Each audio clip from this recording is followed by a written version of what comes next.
I'm Joshua Simon. I'm Sam Joe. And we are The SG Boys, that little gay podcast from Singapore.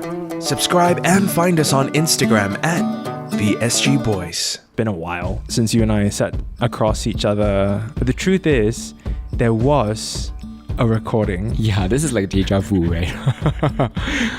But we are not releasing it. Yeah, we're not releasing it. So here's what happened, right? Sam Joe stormed off. He threw his cup of water at me.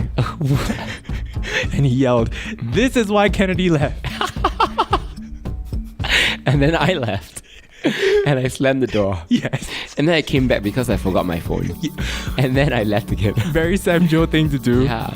No. So we, because you've been working hard, you've been performing the house down, Hustling. and so have you. Thank you. Yeah. You've been very busy, I know. Yeah, and we ended up spending, I think, one of the longest recording sessions ever just talking about music and pop culture. We went down a big, wide, gaping, deep rabbit hole. To a point where by the end we were like, do we have enough content? And I think the problem was we had too much content that kind of went nowhere. Yeah. It was kind of like a dream, right? You know, when you have those dreams that go from tangent to tangent, and then when you wake up, you're like, what was that about? Yeah. What was that? Yeah. But maybe it'll be something that we'll save for now, and then one day, like 10 years from now, we'll auction it off. I love it. Like for charity. Like a lost episode. Yes. Like the Sugar Babes when they released the lost tape. Mariah Carey and the rarities. Okay, we gotta start. Otherwise, we're gonna do the same thing. We're just doing what we did earlier again. Like we're re-recording. It's like Josh and Sam Joe's version. Remix and reimagine. So yeah, just to set the record straight, there's no beef. No. The podcast is still alive. A lot of people have been asking me what's happening. Like, are you not recording anymore? Because I think our last released episode was in January. It was a while back. In the blink of an eye. It's April. Madonna lied when she said time goes by so slowly. So slowly. I want to say time flew by because we were having a ball all the time. We were having so much fun. But I think priority for the two of us has always been, we want to make sure that we're okay. Yeah. We take this podcast very seriously. We don't want to put out stuff that is just... As much as we would love to just talk about the 90s for like 2-3 hours, because we could. We really can. I think we had to fight our own fires for a while. Yeah, that's true. We wanted to make sure that what we put out is of a certain quality and that, y'all wouldn't just doze off. I mean, we want y'all to listen lah. And we want you to actually enjoy this. So let's start with a little catch up. Where are we right now in terms of the fires that we've been fighting? I've been kind of like on a break. I think I realized that I wasn't always putting my mental health first. And so I think I've been, putting in the work there. And I think you can hear from my tone. I think the last time I was here also with you, I was kind of zoning out a little from time to time. Yeah. Yeah, but I think I'm a lot more present now. And I'm a lot more ready to take on the world again. But, as with all things, we're always a work in progress. But I like to say, I'm happy to say that I'm definitely on the mend. And I mean, you can also see from my social media, like I'm back again. Like I'm out and about. I am putting myself out there again, like embracing, life. Yeah. As I usually do. What would you say helped keep you afloat? Oh, I've decided that I want to keep swimming. Yeah, I've decided I want to keep swimming, and I decided that the world is still my oyster or / my swimming pool or ocean. Wherever this metaphor is going. Even if I'm scuba diving or diving sometimes, I'm still coming up for air and I'm still appreciating everything else that's all around, As Fergie once sang, right? I need to be with myself and center, clarity, peace, serenity. Well, Sam Joe's singing again, so all is well in the kingdom. Yeah. Actually, that's true. For a while, I was like, I didn't even have the will to sing, I was like, I was just very tired. Like, actually, that's one way to know, you can hear that my voice is raspy again. It means I've been doing what? Karaoke. Yes, going for a lot of violent karaoke and among other things. I don't like that I'm speaking in so many platitudes. I just, there's certain things which I would prefer not to share at the moment. So I can't go into specifics. But you asked me how because she's a celebrity. Do you understand? She's a celebrity. She has to be careful with her choice of words. Yeah. Speaking of celebrities, how about you? Stop. Go. I've been very well. I remember being in this room and struggling with my anxiety for a while and trying to like pick myself back up and put myself back together. And things are very good. I just came back from my first family trip since I was a kid to Japan. How was that? It was a lot because I grew up with a lot of friends in school who would always go on vacations with their families, right? And we were never that family. And I spent many years resenting my family, even at one point saying that I hated my dad. So the idea of like going on vacation with them, just the three of us, I would have never believed it that this would happen. It was quite life-changing for me and my parents as well. It was their first time in Japan.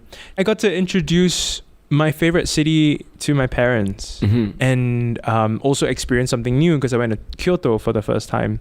I had to watch a lot of videos on how to control your temper and not lose my cool. Ooh. Because my parents kept eating at McDonald's and Starbucks. Like, hey, what do you want to have for breakfast? Oh, Starbucks. And I was like, Dad, we're in Japan. You know, let's go somewhere cool. You know, and first time I brought them to Shibuya, I said, okay, 30 minutes. We're gonna let you just get lost and explore on your own. Okay, we'll meet back here at 5:30. They went to Uniqlo. I mean, a Japanese brand, so valid. Still, but I was like, you have it at Ion, you know, like why come all the way here? So I had to like really keep my calm. And my dad has a habit of like wandering off when he sees something in the distance. And then my mom, she has issues with her leg, so it was something that I kind of realized during the trip as well. My dad kind of pulled me to the corner and was like, we're not going to be able to take more of these trips in the future because you can see she's not able to walk like she used to. And she's trying to keep it together, you know, so just try to keep calm and not bring attention to it. So it would take a long time just to come out of a train station, you know, because we have to find the elevator and then come out. And Japan's not like you can call a Grab everywhere, you know, you got to walk, you got to take the train. She can't carry her luggage, so I got to carry her luggage for her. So I found myself being more protective of my parents. I don't know if you've experienced this before, but it's like after a certain age, parents become like children. Oh yeah, totally. I mean, there's a bit of a role reversal there, right? I've had a similar experience before as well.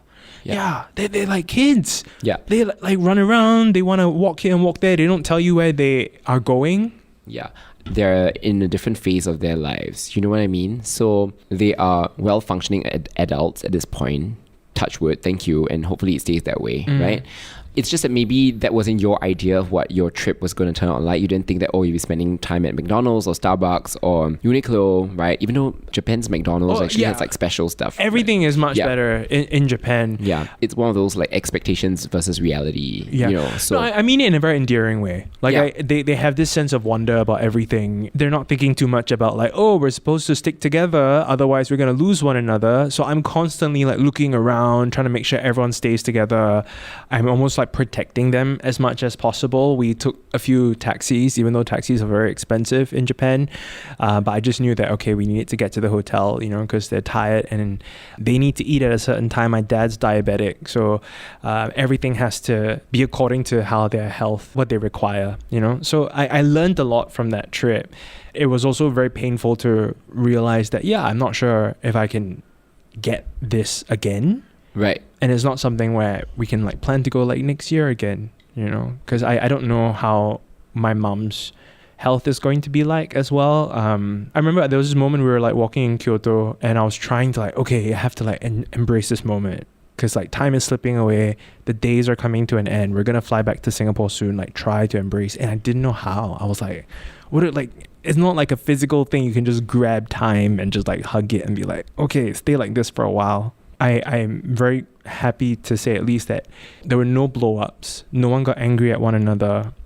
When they were at McDonald's, I was annoyed, but I was like, I'll see you in 20 minutes, you know? And I said it with a smile and I walked away, you know? So I'm happy that we have that memory. And since coming back, my parents have been gushing about Japan to all their friends. I can tell that, you know, you're really glad this trip happened, even though it didn't go entirely according to plan. I know you had a whole, like, you had a 40-page itinerary mapped out and everything, because I saw your stories, right? Yeah. Yeah. How many pages? It was a lot. It was a lot. I printed it hard copy because parents need a hard copy. Right. And I took them to a church as well, and I hadn't been to a church in a while. Oh, I can talk about that. I returned to church. In Japan? First in Singapore. Okay. And I'm not sort of like preaching the gospel here. This is not going to turn into a it's Jesus podcast. Okay. But I think when it came to my mental health, the last kind of thing that I felt like maybe I needed some help was to maybe go back to church. I just thought I'd try, because I said for many years that I wouldn't go back to church ever again. So I went to Free Community Church, which is an LGBT affirming church. Welcome to all church. Right. And it was such a surreal experience. And maybe we can interview someone from there at some point. But to hear like they're going out and, they're getting food and they're helping like elderly trans people in Singapore. Like I never heard stuff like that in a church before. Yeah. But that church I know has been like, doing a lot of good work for quite a while now. So kudos to them, really. Yeah. And I mean, I was also on their website recently. I don't know what it was that led me there, because I mean, I'm not religious whatsoever, right? But I think something led me to like look at their FAQ. And yeah, I thought that they answered quite a lot of questions very well, in terms of like to be gay and stuff like that. Doesn't that contradict the Bible? And this is sin and blah, blah, blah. They had a very like measured way of like approaching these questions. Yeah. And an accurate way also, like, so great. I imagine myself like an LGBTQ youth, right? Looking for answers in that regard, like you were all those years ago when you really wanted to keep going to church, but you were like, somehow you didn't feel like you belonged. Yeah. Is that how you felt? Like was it like homecoming for you, or? I think for me, the reason why I actively seeked it out was because I had been consuming a lot of people doing content about like anxiety, depression, and I was consuming all that from a very secular lens. But I grew up very religious. My dad's a pastor, and I severed that, and there was a divide between my sexuality and Christianity. Told myself I'll never ever go back to a church ever again, not after what I went through. I thought, okay, why don't I try to view the self-help stuff, the healing stuff, but from a religious perspective. I wanted to go to a space where I could feel I'm welcome. So I went for a service, and my focus was solely just I'm here to learn. The benediction at the end, usually they kind of like say a couple of things to kind of like, okay, go forth. This is what we, like the message that I leave you with, like parting words, right? And it was everyone in unison acknowledging that we have done a lot of harm to each other within our communities, that we have divided one another and separated one another. And I was like, I've never heard Christians acknowledging stuff like that. Quite blown away by it. And that made me want to go back to church again. And I took my parents to church in Tokyo. And how was church in Tokyo? Was it similar? I went in, this was not a gay church, right? This is a Baptist church. Switched off anything that would distract me or separate me from why I'm there. There were a lot of things that I was very confused about. There was a lot of shame that I was experiencing in my life. I think when we were talking about my anxiety, a lot of it was to do with shame. And a lot of my shame comes from that divide between my sexuality and Christianity. I'm never going to be good enough for God. Even till today, like, is that how you feel? This is a process that I'm still kind of like working through, but also a work in progress. Yeah. Right. When we were here the last time and I was talking about my anxiety and I gave this analogy of like trying to scrub myself over and over again. It felt like that. It was this idea that like, if I'm happy and I'm in love, I'm in a relationship, it is still not good enough for God, so knowing that I can still have that relationship with God while also taking from that lessons that I can use in my relationship with my partner, there's that sense of harmony between the two, and that I think has played a huge role in healing a lot of the things that I was struggling to sort out. Yeah, well, I'm glad you're feeling a little bit lighter about it. Yeah, a lot lighter. Yeah, you yourself have said, like, now you see that, okay, these two don't necessarily have to oppose each other, right? Yeah. That you can, love whoever you want to love and still believe in whatever higher being there is, whatever higher power there is. Isn't that a beautiful thing? Like, you know, because you want both. Why can't you have the best of both worlds? Like, like I know there will always be people who gotta tell you that you're wrong. But you got to pick one, right? At the end of the day, you got to believe for yourself and decide for yourself what is your truth. what is going to bring you happiness, and what can you live with? Because at the end of the day, it's your life, right? Yeah. And I've had to choose over and over again. You know, I used to be very active at church. I used to lead, and I remember being sat down and was told to choose, and I did not choose the church. And it was very painful because it felt as if like I could never choose the church again, you know. And there's so many links to what church is to my life. You know, it's my family, it's my dad's job, it's what he's very passionate about, you know. It was also my community of friends that I gotten to know. So all that was kind of like severed. So were you like Madonna excommunicated from the church? No, I'm curious. And how old were you when that happened? Well, when you were told that, oh, you have to. That was the first time when I think I was 16 or 17. But then the more recent one, which is why we started this podcast, was, you know, because my dad was running to be the head pastor of a church, and then someone wrote an anonymous letter and outed me to his deacons and elders and the colleagues and everything. And basically, I'll never forget this thing. So my dad said something to me during that period, and I don't know if I ever shared it on the podcast, but he said, I knew that my days in the ministry was numbered the moment I saw you back in church, because I knew people were going to use you against me. I'll never forget that, because it really hurt, and I don't blame him. I went back to church because in 2019, I too was looking for God. But from that simple cry for help, it became a way to attack my own family, even without me doing anything. Just being at church was enough for people to use that against my family. So that's why I was like, okay, well then I'll never go back to church. You know?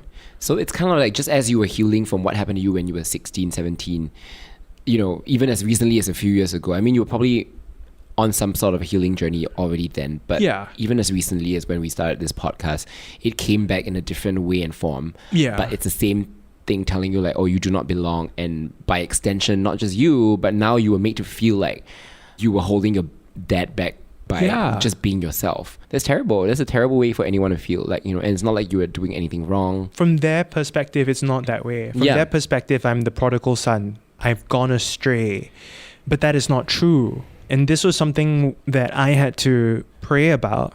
It was about my partner. When I was talking about sort of eradicating that shame and finding harmony between my sexuality and Christianity, if it is even possible, I got on my knees and I almost pleaded to God, trying to make a case for our relationship, knowing that He already accepts me and accepts us. Whether it's the church or the Bible and what they're saying, or if this is truly how you feel, that we're an abomination, but how I love Him comes from you. Like, you taught me how to love. You taught me how to love unconditionally. You taught me how to give grace and be kind. These are the qualities that I learned from Christianity, and that is what I apply to my relationship. At least this is, once again, my perspective. Christians may not agree with this, but I think all relationships can be sinful, it can be hurtful, whether it's a straight relationship or a gay relationship, whatever it is how you treat each other. I know a lot of people in straight relationships and they can hold hands and they're accepted anywhere, but then a lot of stuff happens behind closed doors and it's disgusting. Some of my other friends also who happen to be gay or queer, they have found a way to also found a way to reconcile, you know, both their Christian identity and the LGBTQ identity. It's not one or the other, it's both, and they're embracing both, and you're just loving. You needed to go through what you went through to get to this point, in a sense, to kind of appreciate what you have a lot more, I'm guessing. And not feel so angry about it. I think I used to be very angry about all of these things because I was so frustrated, and I felt a lot of things were very unfair. And I'm not painting myself as a saint. I'm not asking anyone to feel sorry for me or anything. Because when you're in that place and you're hurt and everything, I'm sure I must have treated people horribly as well. I'm sure I raised my voice and said things that I should not have said to my parents.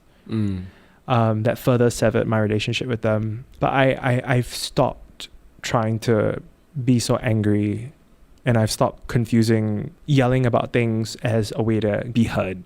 I've stopped trying to look for things to tick me off or trigger me or upset me. I'm not looking for these things anymore because I already know exactly what I'm there for. Yeah, when I'm with my parents, I want to spend time with them. If they Right. want to eat at Starbucks, towards the end of the Tokyo trip, I was like, you want McDonald's? I'll buy you McDonald's. This is fantastic sushi. You don't know how to appreciate? Totally fine. We can go somewhere else. Yeah. Yeah, it's totally fine. Yeah, and by extension, you wanting them to like try other stuff came from a place of very good intention, right? But can't and you shouldn't be controlling people, right? Yeah, and of I course. know, yeah, and I think that at the end of the day, you just want everyone to be happy, and if that's what makes them happy, sure. You know, if it takes you walking away from a situation or looking the other way and just doing your own thing while they do their own thing, you know, okay, meet back here in 20 minutes. We just go off and like diverge a little bit. It's not exactly according to the itinerary, but again, life is too short to like sweat all the small stuff, you know? Yeah, it's yeah. just things get lost in translation. Of right? course. Because on my part, like when I go research on all these like the best sushi, whatever, it's because I want to give them the best. From their perspective, they are good with Hans, Jack's Place. You know, like they're good with the simple, comfortable things that they also think are fantastic enough. Yeah. So I learned to just understand, okay, actually they just want to eat this thing. Let's go get that. So I learned to also see things from their perspective as well. Exactly. And I think it's also and I think it's very sweet, by the way. I love Hans and I love Jack's Place, right? It's I don't know, very nostalgic thing for exactly, me. Yeah. I'm not saying like it's, you know, it's Michelin standard or whatever, but yeah, some things are, you know, when it comes to comfort food, right? It's not cozy. about it's not about how objectively good it is on a culinary level. It's more of like, you know, food is very subjective. Same way with music, with art or whatever. It's about like, you know, your emotional relationship with the food or with the venue, with the place sometimes. So yeah, but maybe this is a good learning experience for you also. And I think you touched on it earlier a little bit, but it's kind of like letting go also allows you yourself to enjoy things a little bit more. Towards the end, I did. When at the start, I was annoyed, you know, but like I didn't vent it. But towards the end, I let a lot of that go. There was a night where my mom was on her own and she walked through Asakusa and she found her way back to the hotel. Yeah. But like I did also like make sure her phone was going to be on and it's not on silent mode like it always is. And I also kind of like looked around to know that there are places that she can eat. And I went with my dad, just the two of us, to Shibuya. And that was very surreal to like cross the Shibuya crossing with my dad and just like watching him react to, for me, it's my favorite place in the whole world. And then I told him like, I'm going to go vinyl shopping, totally not your thing. So go explore, we'll meet back here in like an hour. And we did. And he wants to actually go back to Tokyo. I wanted him to have his own relationship with Tokyo as well. I wasn't trying to sort of like paint everything from just my perspective. And I learned that quite quickly when they did not just follow what I wanted them to do. Exactly. You know? Yeah. They're going to do what they want to do. That's what I mean. It seems like things are looking up. Yeah. Dare I say. Yeah. And hopefully they'll continue to go up. But such is life, right? Like our parents are only going to get older. You go from them taking care of us to us babysitting them on trips. I'm grateful that we at least got that memory though. Yeah. Like I know friends who lost their parents very, very early on, before they got their full circle moment, before they got their resolution, before they kind of like came into their own senses and realized like, hey, I don't want to be so angry anymore, you know?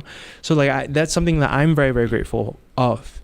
Yeah. My parents also could trust me, you know, and that was something that I remember we were sort of hanging out with my dad's friends and after the trip, and my dad was showing a lot of appreciation. It was like, oh yeah, Josh really took care of us, you know, like he knew exactly where to go. It was nice to also see my dad feel proud of me. Do you think that to some extent why you wanted to be, you know, very prepared and very protective of them was yearning for that approval from him in a sense? Yeah, but I think not so much of the approval part. I mean, sure, there's definitely that aspect to it. There'll always be that aspect of, father, look what I found. And then you want your dad to react and listen to you and give you all the attention in the world. There'll always be that inner child self-esteem issue. But I think more than that, it was more of like I've never really had my dad feel proud of me. Dad's never gone for any of my things. Parents were there for my sister's graduations. I didn't go to uni. They didn't come for any of my singing performances when I was a teenager. They didn't come for any of my dance things. They never came for, like, it was always like, oh, it's too secular. He's out in the world. He should not be doing any of these entertainment things.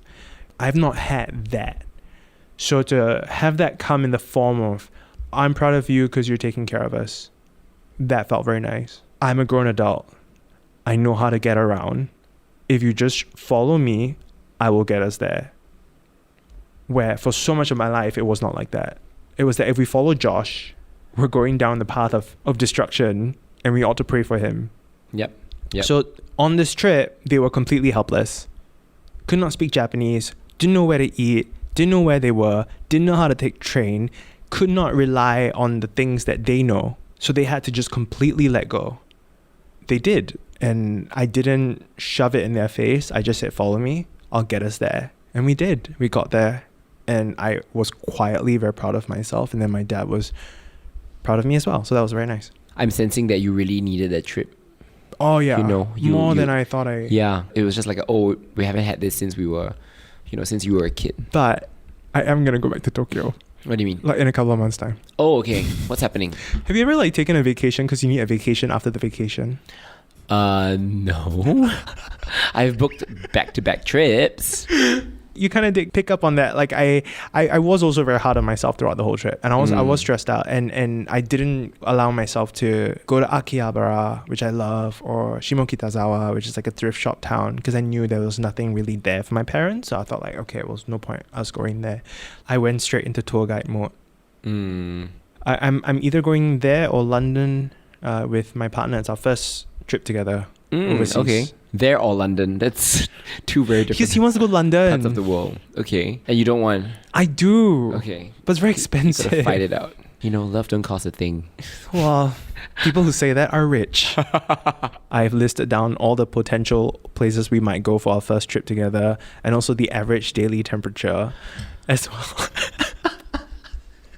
It's like when my partner was like, hey, we should go on vacation. I was like, okay, here's a keynote presentation. See?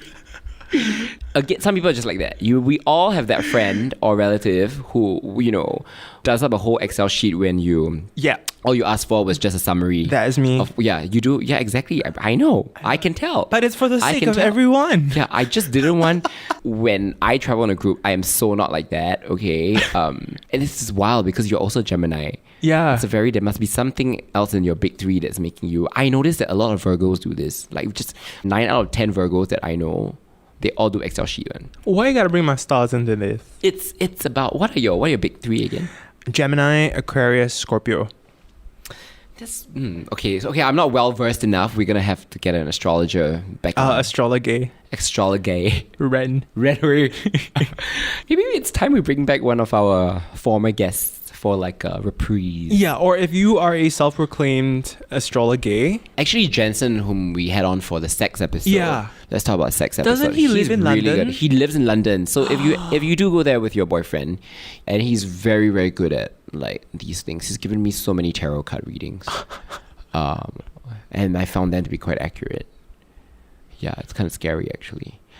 When you shared that little anecdote, like it reminded me of this thing that happened. Wow, it was a while back. Growing up super religious, I was told to never ever mess with these things. But I had my first ever tarot card reading. It was from a guy I met on Grindr. Mm-hmm. We were supposed to hook up. Went into his room. He had some tarot cards. And I was like, oh my gosh, I've never had a tarot card reading. And we ended up sitting down and having the most wholesome, spiritual, like I'm crying, he's crying. And we're like holding each other like sisters, supporting each other. And like, these are your cards and this is what your card means. And I was like, yeah. Was that not life-changing? It was. Yeah. On Grindr, no less. By the way, happy 15 years to Grindr. Wow. A couple of months back. Yeah. It's been kind of a cornerstone in modern gay life, I would say. Like, it's really revolutionized the way people meet each other. I actually have quite a few good friends that I met on Grindr first. Yes, I mean a lot of people say that apps like that are just for sex or whatever, but I completely disagree. It's at the end of the day, people are people. If we treat each other as people, then we will behave as people. And that's not to say that some people obviously use it for a very carnal outlet, and that's totally fine. Sometimes it doesn't work out, sometimes you're like, oh, okay, and let's make the best out of the situation. And in your case, it was that whole epiphany you got from tarot cards. Yeah, you get what you put out.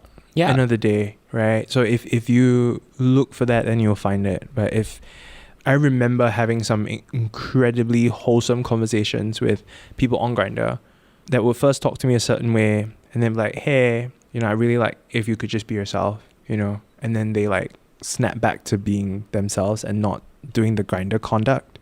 We ended up encouraging each other, and then they open up with their insecurities and I open up my insecurities. So because they always say like Grindr here is meant for this, or like Jack'd is for this, or Tinder's for this, or Coffee Meets Bagels for that. You know, people are people. If we remember that, they're people before their profiles. For sure. Yeah. There's a certain like tenor to each of these apps. Yeah. Right. You know, I mean, it is very sexually charged. Like, you can't deny that.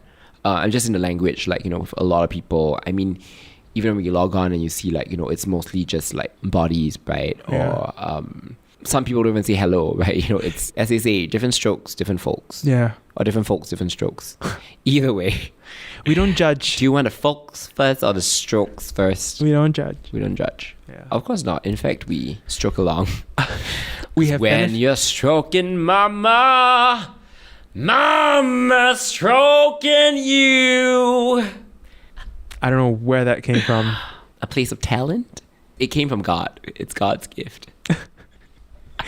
By that, she means her diaphragm. Not everybody can sing. Not everybody has that. But we appreciate people who try. I don't know why I'm laughing, because my voice is so like hammered. And I really think my voice has changed dramatically since COVID. Since I first got COVID, it's just never been the same again. Oh, crap. Yeah. I'm pretty sure it's like some sort of like long COVID symptom. So it's definitely taken on more like raspy quality in recent years. Maybe we should like listen back to the first episode of the SG Boys and try to like compare your voice. Oh, absolutely. Roll the tapes. That new gay podcast from Singapore. That new gay podcast from Singapore. I kind of like that. Can one more? Okay. So I don't do new? Yeah, I feel like because if we're going to use the intro again and again, right, it gets a bit annoying at some point. Okay. Okay. Yeah. We'll get to first impressions in a bit. Confirm, I already know. You can see, do you hear like the clarity there? Like it's just a lot more, I don't know lah. But we got to compare like Samjo on a good day. You know, like you just did violent karaoke, so it's not fair to you. No. I've been resting for a few days already, but my voice for a while has been like that for a while, right? I've just come to accept that, you know, I mean, our voices change also as we age, right? You know, I mean, you listen to all those singers. Look at me calling myself a singer. When you're in your 20s versus your early 30s versus like, you know, your mid 30s. Yeah. Which is where I am now. Yeah. I feel like our voices just mature lah. Like there's some songs that I just can't sing the way I used to sing anymore. You know, I used to be able to sing like When We Were Young by Adele in original key. So fun. I don't but think... now I can't. I don't think all hope is lost. I think if you went for a little bit of vocal training, you warm up a little bit. Yeah. I do think it is possible to... Yeah, recover. but the way I sing will be different also. It's just not... I'm not upset actually, because I kind of like embracing my lower register a little bit more. Okay. Yeah. I mean, I've always been a baritone actually. Even when I was in a cappella in college, I never really did. Because my speaking voice is relatively higher than a lot of other guys. So a lot of people assume that I'm a tenor. But no. You just got tenor attitude. Yeah, such is life. What are you? You're a tenor, right? I'm a tenor, but I used to be part of alto, which is more of a feminine, like lower register for even higher. Yeah. But mainly because we didn't have enough guys in the choir. And I genuinely wanted to be in a choir because I watched Sister Act. Right. That was it. I just wanted to join choir because it's Sister Act. And then everyone was like, oh my God, you're gay. And I didn't know what gay was. I just wanted to be in Sister Act. I see why you are Christian. I've never been religious, but I remember watching Sister Act 1 and 2, right, on LD back in the day. Laser disc. Laser discs. I remember thinking, oh my God, church is so fun. Catholic church. Catholic church, but without even like understanding what religion was. I was so young. I was in primary school. Yeah. I don't think any of us, when we were kids, even in church, you know, growing up, going to Sunday school, really knew what anything was about. And that was something that I realized, especially when I was in that church in Tokyo, for that Baptist church, because of the message that day itself. It was a lead up to Easter. I realized that, hey, I remember reading this verse, because like when I was a kid, I had to memorize Bible verses, and I remember getting like top in class for like catechism class. And I would memorize everything, and I was very good at that. I had no idea what grace was until I lived and needed grace myself. You know, like I had no idea what love was. I didn't understand a lot of the things that I was told to memorize as a kid. Yeah. That now as an adult, I'm like, oh yeah, I remember this verse. I remember memorizing this verse. I didn't know what it meant. I wasn't grown. Yeah. So it's almost like there's like a rediscovering of my faith. Yeah. Which is why I'm personally of the opinion that, sure, I understand why kids are exposed to religion, why certain people would want to expose kids to religion at a young age, but especially based on what you just told us, how much of it's going to fly over their heads? How much of it's more meaningful, like when you explore religion on your own as an adult, right? And then decide for yourself, because then you really have all the faculties to kind of like make sense of all of it. It could be you figuring things out existentially, you figuring things out, your moral conscience and your consciousness just falling into place, and you deciding, okay, this is the person that I want to be, like, you know, what's going to be my guidance? Yeah. You know, is it religion? Is it another religion? Is it Michelle Williams? You know? Not Michelle Williams. Yeah. Do you know why I say Michelle Williams, right? Because she actually sang one of my favorite Christian songs. Even though I'm not Christian, but this is the one song that maybe might make me want to go to church. Okay. Say yes. Say yes. When Jesus say yes, nobody can say no. When Jesus say yes, nobody can say no. And get this, it's Michelle Williams featuring Beyonce and Kelly Rowland. Wow. Yes. How the tables have turned in the Yeah. eyes of the Lord. When Jesus say yes, nobody can say no. When Jesus say yes, nobody can say no. Oh. I was gonna say holy moly, but that's not what Christians say, right? Amen. You think Christians say holy moly in church? No, I just in unison. It came out wrong. I was so happy to see Michelle Williams, the underdog of Destiny's Child, taking the lead and taking point on this one. Beyonce, what you gotta say? Kelly, what you gotta say? You know, and she was holding her own. I'm grateful that there was that path that was introduced to me when I was very young. The same way when we go to school, we learn a lot about like geography and physics and chemistry and stuff, and it's not until you're actually like out in the open and then you really like realize what needs to be applied, or you really like learn more about the world and the state of the world. You know, like we all did social studies when we were in school, or history. You know, I never really cared about it. Now I'm doing deep dives into things that I was actually taught. We were all taught, because I was watching Oppenheimer. And amazing, right? It put me back in that place where I was like, I remember learning about this, but I didn't know this perspective, or death didn't mean as much to me when I was a kid. It gives me a chance to now revisit a lot of these things, and I'm having that resolution with Christianity as well, you know. But I do think when people kind of like shove it down your throat, and it's the same for school, it's the same sometimes with religion as well, where it's like, hey, you have to memorize this, and if you memorize this, then you are accepted, you know. That sometimes can backfire a bit.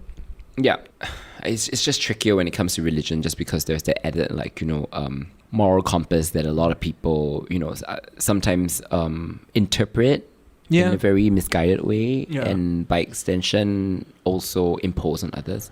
And that's what I meant by, like, you know, I'm not sure if, you know, when you're at such an impressionable young age, if it's something that should be absorbed at all.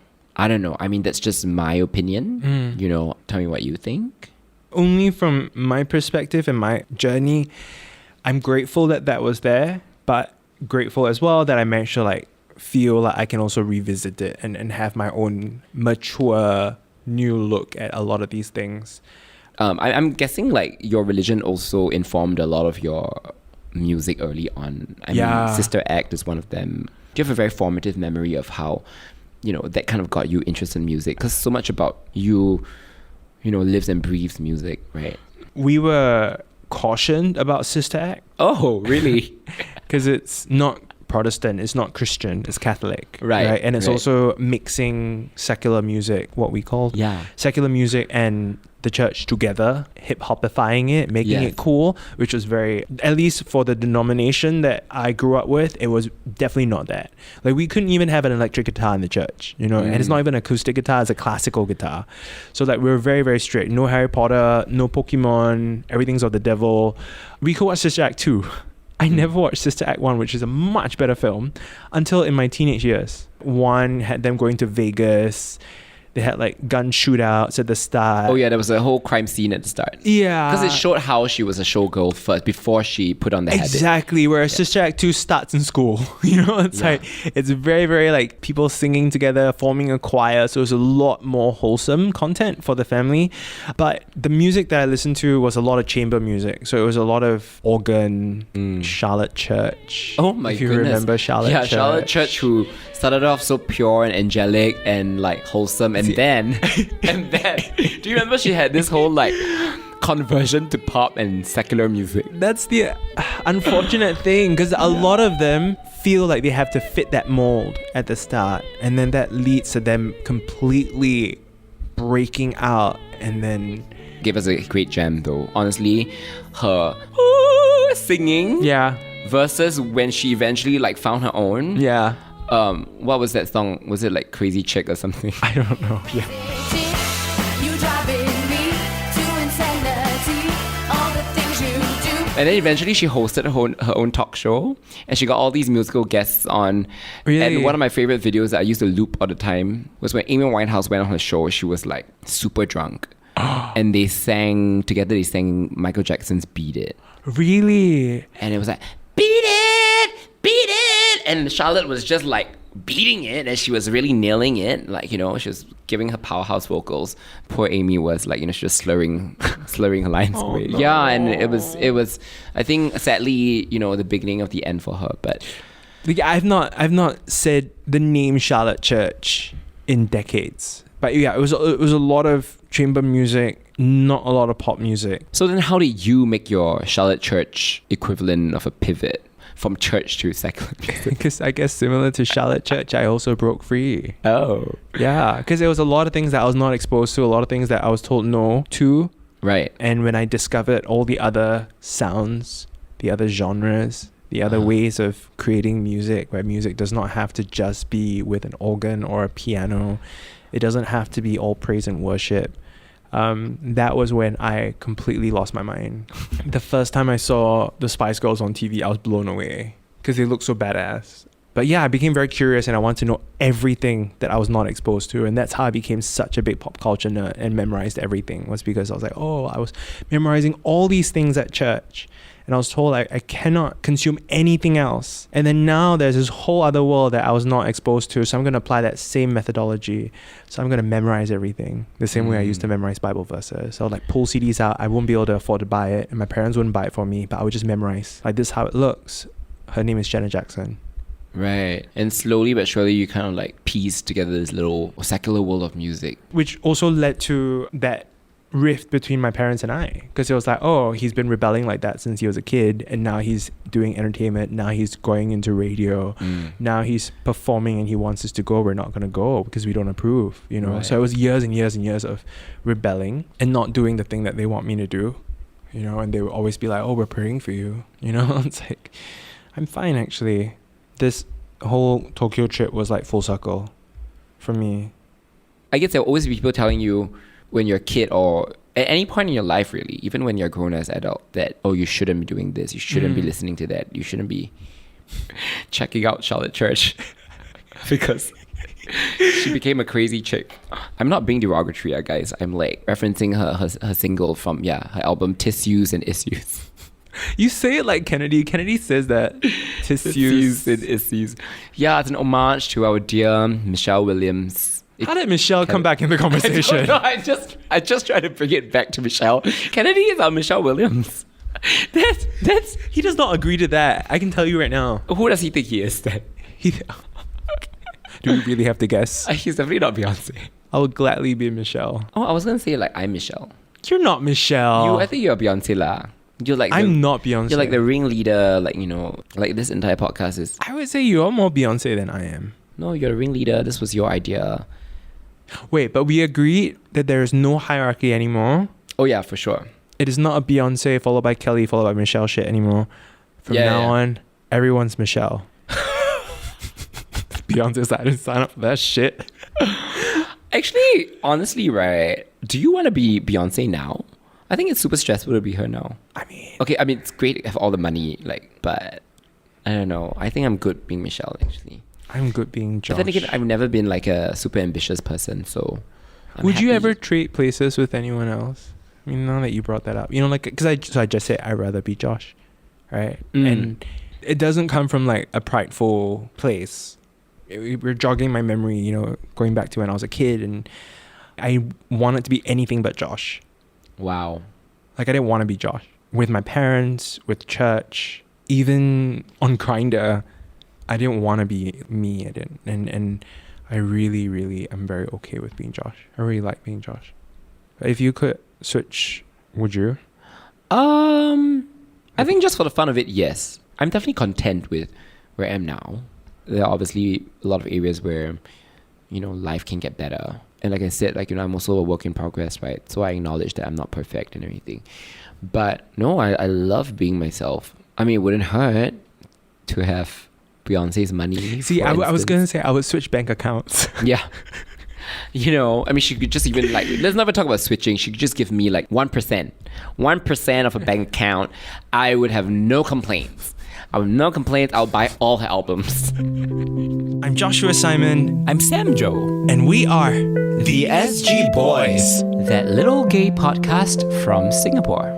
Subscribe and find us on Instagram at the SG Boys. The beliefs, views, and opinions expressed on this podcast are attributable to its hosts only and are not intended to malign any religion, ethnic group, organization, company, or individual.